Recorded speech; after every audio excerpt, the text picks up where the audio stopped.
A mí me interesó mucho siempre la cuestión de la obra pública, pero en un punto muy específico, que es cómo la obra pública, entendida desde, digamos, desde Roma, cómo la obra pública es capaz de, cuando excede la escala, digamos, de la comunidad a la que sirve, es todavía capaz de contener, reflejar, dar, digamos, lugar a los datos que surgen de esa comunidad en muchos términos posibles, desde su imaginario, desde sus realidades, y eso es un poco lo que trata de hacer idiosincrática la obra, ¿no? A mí entonces me interesan dos lados del problema, no para descartar uno, digamos. Hemos vivido muchas épocas donde siempre era un lado, y yo trato de siempre estar dando reflejo de un lado hacia el otro. Entonces, la disciplina arquitectónica no deja de estar nunca, pero por el otro lado, la práctica pública es la que establece la relación con la vida. Entonces, la disciplina arquitectónica es la que forma, digamos, el complejo de autonomía de las obras, mientras que la práctica pública es la que le provee datos exteriores. También viene de afuera, viene de la sociología, pero tiene que ver con un levantamiento del campo de grano fino, ¿sí? O sea, la sociología en general hace, digamos, grandes levantamientos, pero últimamente no funciona de esa manera, tiene que hacer como granos finos de levantamientos para poder entender esas idiosincrasias y atender, digamos, no al gran problema de la opinión pública, sino al problema del interés público. O sea, el interés público es lo idiosincrático, lo particular, etc. Lo que voy a mostrar es el último trabajo, que es si bien no es una obra enteramente pública, es una escuela, digamos, subsidiada, etc., pero que es una experiencia muy interesante, porque es la primera escuela Montessori formal, establecida, que hay aquí. Vamos a la arquitectura. Ahí entra un problema muy interno ya, que es, yo me propongo trabajar con una geometría de dos generatrices, llamémoslo así, de dos generatrices recladas, pero enfrentadas, chocadas, contrapuestas, y tratar de reconciliarlas. Toda mi obra, y si alguna vez me oyeron, siempre hablo de lo mismo en ese sentido. O sea, es como, digamos, superar, pero no en términos dialécticos, sino, un poco como describe Zizek ahora, poder de alguna manera superar la dialéctica, o sea, ni siquiera, sino que tiene que ver con no tener que prescindir, digamos, de estas oposiciones, sino generar una integración completa. Acá tenemos otro tema, que es bien fascinante. La pareja, Guadalupe y Javier, que nos encargan del trabajo, ella es pedagoga, él es empresario. Tenían dos intereses muy distintos. Por un lado, digamos, hacer de esto un negocio, y por el otro lado, hacer de esto una escuela Montessori. Cuando empezamos a llegar fino, como sucede siempre cuando tenemos una pareja enfrente, los intereses van para distintos lados y se empezó a poner tenso. Si bien no era una casa para ellos, el problema se estaba haciendo complicado. ¿Por qué? Porque Montessori habla de lo manual, habla de la tierra, habla de la relación con lo básico, etc. Nos llevaba hacia el ladrillo, hacia cosas mucho más manuales, etc. Él quería una imagen de oficina, él quería una imagen casi corporativa para la escuela. Y entonces no había manera de reconciliarlo de eso. Entonces le dije, no se hagan problema, los dos van a estar, porque para mí era un desafío que los dos pudieran volver a integrarse. Y esta es un aula típica, donde tenés los grupos de las mesas, rincones por todos lados, es muy estructurado, aunque parezca que es bastante flexible, es muy estructurado, la estructura marca absolutamente el ritmo, y termina en este espacio muy chiquitito que es para la lectura. Esta es la planta de la secundaria, nos llevó muchísimo trabajo articular toda esta geometría. Siempre he trabajado con el ingeniero Pedro Gea, que es un genio, que es un tipo muy sencillo, pero que te las resuelve absolutamente todas como vos las querés. Realmente fue increíble que el cliente haya tenido esta entereza por llamarnos y por hacer este trabajo y por aguantarlo.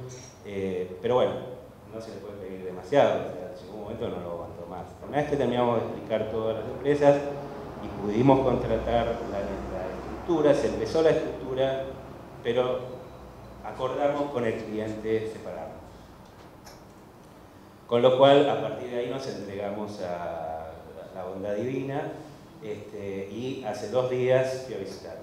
Lo bien interesante es que la obra se iba a lujanizar. Se lujanizó violentamente, pero llegamos a la estructura. Eso es, en toda mi obra ha sido lo mismo, y Marta lo puede decir. Si llegamos a la estructura, y la estructura es el edificio, y ya tenemos el 50% ganado. Después perdemos todo el resto de la batalla, pero se banca. Mi propuesta de esta posibilidad de diálogo es poder señalar algunas cosas que yo noto en la obra, algunas pude traer también de un texto que Claudio me facilitó sobre esto y que tenía que ver con esos fragmentos que estaban al principio de la presentación, y a partir de ahí poder conversar con Claudio, hacer unas preguntas y que esto nos ayude a sacar algunas de esas capas de envoltorio en conjunto y luego con el resto. Un punto que está claro, en realidad, cuando vos hablas de tus obras, tiene que ver con estos maestros, con homenajes puntuales y con esta claridad frente a las referencias y a una tradición entonces que aparece ahí viva, activa y a la que uno puede echar mano, usar, entender y apropiarse, ¿no? Y sí, sin duda, esto de la dualidad que mencionabas en relación a lo autónomo y la disciplina y lo que está por fuera de disciplina, los dos sistemas, esta idea del choque, aparece como algo que se repite en muchas cosas. Esto quiero acá por ahí machetearme un poco, esto que está afuera pero que es lo más íntimo, aquello que funciona como una exterioridad en lo íntimo, en lo interno, aquello que significa como el extrañamiento en lo más adentro, ¿no? En lo propio.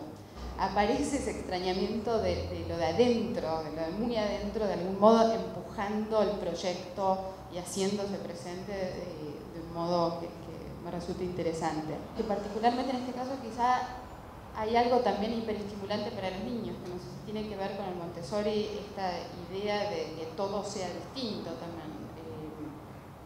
No sé si hay, eso te lo pregunto también, ¿no? Si hay una búsqueda de eso, pero si no tiene que ver con el Montessori, me pregunto por qué el casi igual, pero nunca nada igual, porque uno también podría pensar que lo estable o lo que uno reconoce permite también, o da una tranquilidad para poner en suspenso eso y pensar otras cosas. Entonces también eso a veces, como, bueno, lo buscas a veces en la búsqueda hacia el paisaje, ¿no? En la mirada hacia el afuera. Me parece que en tus proyectos aparece esta situación que no es sintetizable, pero que hay una unanimidad de las partes o de las decisiones, de los estratos, me gusta y además decir que de las partes. Pero ¿cómo se lleva esta idea de unanimidad con totalidad? Porque para mí hay un pensamiento sobre el todo, y si pensamos, forzando un poco esta idea de barroquismos, aunque es como muy fácil tratar de pensar como el grano fino de la parte en el todo, y esta cosa que es inescindible, que no se puede pensar una cosa sin la otra. Entonces, me pregunto cómo se lleva esto en el pensamiento sobre el proyecto.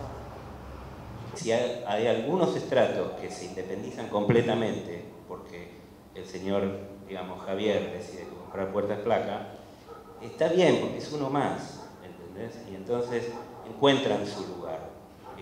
Y entonces la puerta placa no va a apuntar hacia donde apunta toda la totalidad, porque no hay esa totalidad, ni esa...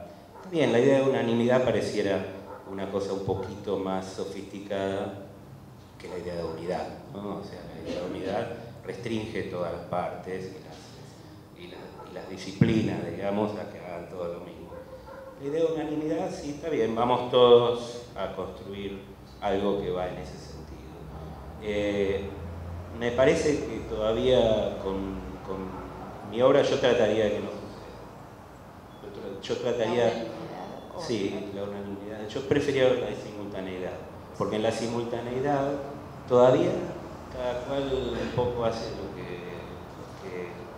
lo que pero están articulados, están íntimamente articulados. Yo no celebro tanto como veo que vos decís, bueno, hasta acá llegué, esto es lo que pude hacer, ahora me desprendo y que lo lujanicen. Y va a estar todo bien porque la cultura entra. Yo lamento que lleguemos en ese punto. Entonces, sobre eso me pregunto. No debería ser así. Vos yo me lo vengo preguntando desde que empezaste y al final empezaste a hablar el tema del contrato. Es algo que sufrimos todos.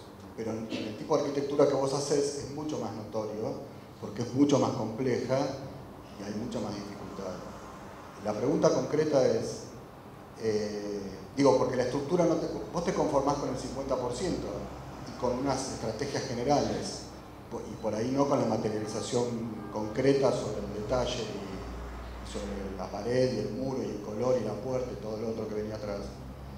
¿Por qué cuando haces las lecturas iniciales, donde estudiás Montessori, donde estudiás el sitio, donde estudiás el sol, las escuelas de Van Eyck, todo eso, no incluís dentro de las problemáticas para estudiar quién la va a construir, en cuánto tiempo la quieren construir, cuánta plata tienen, el que la va a construir va a entender los planos? ¿No tengo que hacer algo que tenga un grado de simplificación mayor, aunque no sea lo que disciplinarmente a mí más me interesa, para que realmente la puedan construir hasta el final y sea lo que en Argentina se puede hacer?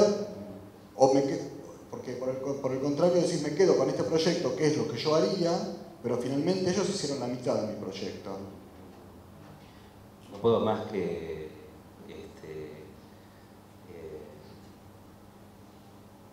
celebrar tu opinión, porque debería ser así. Hay dos cuestiones, me parece. Hay una cierta dificultad que tiene que ver con no estar acá, eso es evidente.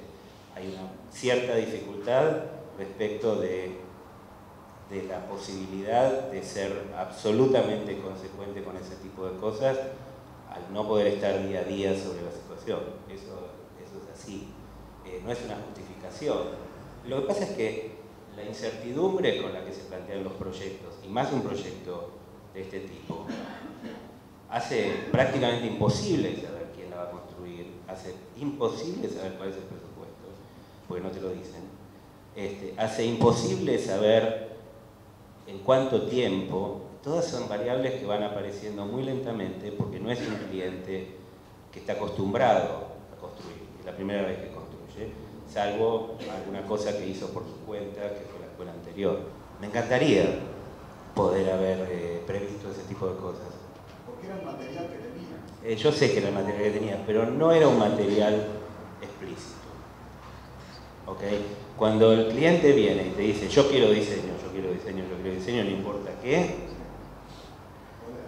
vos le das todo. Vos sabés que no le va a dar. Y después vamos a ver cómo hacemos. O sea, eso es evidente y lo hacemos todo el tiempo. ¿Por qué? Porque además no hay un buen contrato. Digo un contrato, no el contrato escrito, sino que no hay una relación que se pueda plantear claramente. Porque no es un cliente acostumbrado a construir. Si se habían acostumbrado a construir, ese tipo de parámetros trata ya de ponerlos sobre la mesa, pues sabe que van a generar problemas. El cliente que no está acostumbrado a construir juega un poquito con eso. Te dice, ¿cuánto es el presupuesto? No sé. ¿Y cuánto es el presupuesto? Y no sé. Y el día que aparece el presupuesto te quiere matar. Pero no te dijo cuál era el presupuesto prácticamente. Una de las cosas que más me ha gustado por tu parte es la idea de performatividad. Hablabas justamente en que esta escuela, al ver a esas maestras, a esas guías, hacer y performar en un momento determinado diferentes agentes dentro de un mismo paraguas, eso era lo que era justamente la escuela, los presupuestos, y que era algo que tú querías hacer justamente con la organicidad del edificio. Y eso es lo que ha constituido el que tú, el contratista, el señor, el que no sabía leer los planos, constituyan el todo a partir de esos granitos de arena. O sea, creo que entender la arquitectura, tu proyecto está, me da igual al final ese resultado, porque el proyecto este de Claudio lo vamos a ver publicado, republicado, la obra está. Esto simplemente es una estrategia de los años 60 de los artistas, minimal el entender que hay realmente unas instrucciones y que usted tiene el poder y delega. Y en eso hablo de una cuestión, que es la generosidad. Es decir, creo que es muy importante empezar a pensar que si no fuera por la generosidad y que este hombre entendiera que esto sale adelante, Luján y los niños se quedan sin esa escuela y sin la posibilidad de hacerla. Entonces también hay que entender por parte de la arquitectura, de los contratistas, pero también del arquitecto, hasta dónde y el porqué de esa ética en el trabajo, de esa cuestión social, hasta dónde realmente se puede permitir.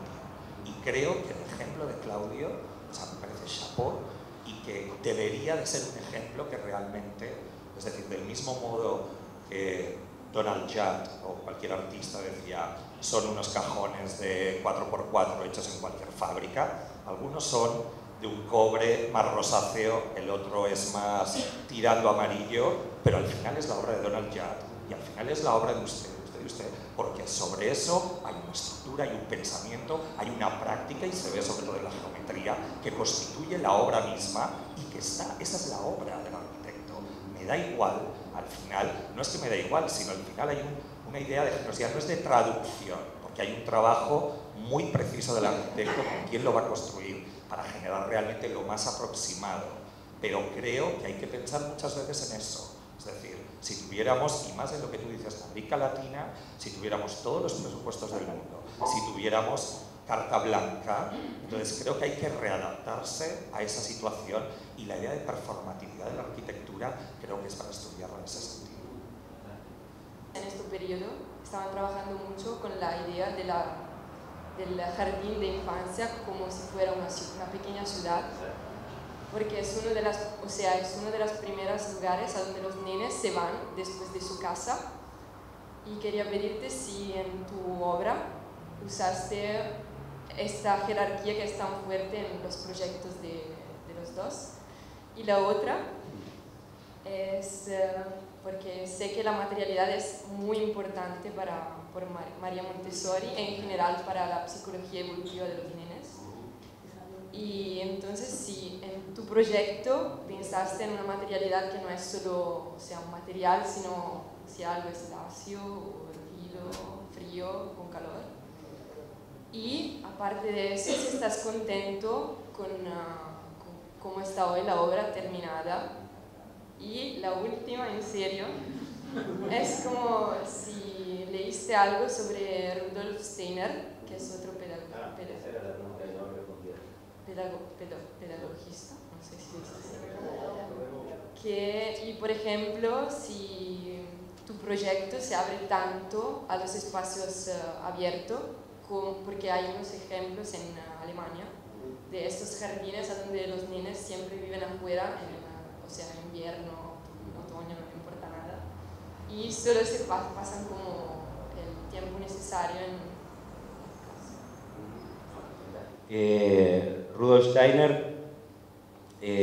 plantea el antroposofismo, ¿no? La antroposofía, también en comunidad, etcétera, con modos de vivir a través del arte. Pero hay un punto en que se separa completamente el método respecto del método Montessori. Pero Montessori no pone el foco en el arte, para nada. De hecho, el primer grado evolutivo, digamos, el primer estrato evolutivo que analiza Montessori es el de la vida práctica, de 0 a 6 años, es nada más que la vida práctica. Entonces es muy raro porque los chicos bien chiquititos hacen nada más que cosas reales, sin conceptualización, sin nada. Por ejemplo, barrer. No hay juguetes que reemplacen a los objetos reales.